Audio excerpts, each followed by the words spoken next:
Okay. It is important that we teach kids to eat healthy because majority of them do not. And sugar is a component that we need to limit because it is a factor to the unhealthy eating and many other health problems. The culprit of sugar, the the culprit is sugar, and about 70% of packaged foods has added sugar. And there are 200 names for sugar, some including fructose, glucose, lactose, maltose, and sucrose. And those are just some of the basic, simple sugar names. And the American Heart Association recommends that a limit of 6 teaspoons, which is 25 grams of sugar per day, be given to kids between the ages of 2 and 18.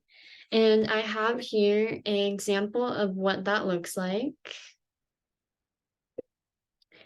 And the Centers of Disease Control and Prevention state that children and adolescents have about 19 teaspoons, which is 76 grams of sugar per day. And that statistic was found in the US. And I have what that looks like right here.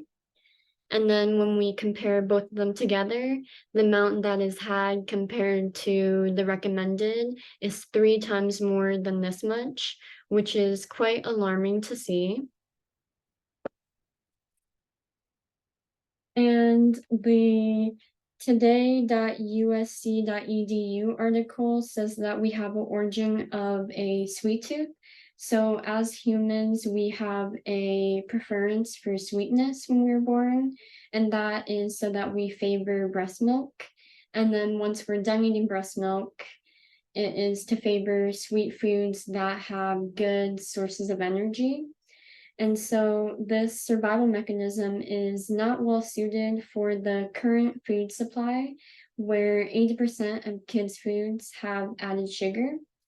And clearly, there is an imbalance between our natural preference and the realities of our current environment. Breakfast is considered one of the most important meals of the day, and breakfast is actually a quite easy way for kids to get too much sugar intake. And examples of that could be like cinnamon rolls, cereal, which is a big one, pancakes, waffles, and Pop-Tarts. And then a beverage that is commonly served with breakfast for kids is juice. And juice is a high in sugar drink. And what makes it so dangerous is that kids can finish it really quickly and then tend to ask for more. School lunches are processed foods that are high in preservatives. And I actually have a picture to show what a typical school lunch looks like. So here we can see that there is pizza, tater tots, applesauce, and orange juice right here. So that's what that looks like. And other foods that can be served in the lunchroom are chicken nuggets, peanut butter and jelly sandwiches, and sloppy joes. And drink options are usually milk and juice, but no water, which I find weird. And then a dessert option is like chocolate pudding or ice cream. And all of these foods are clearly not at all nutritional. They're high in fat, and the amount of sugar contained in them is outrageous, especially for one single meal. And so eating like that has its negative effects, such as sleeping problems, emotional health problems, lower academic performance, and more serious conditions include diabetes, fatty liver disease, and heart disease. And a major problem with eating like this is childhood obesity, and we see this quite common in the US.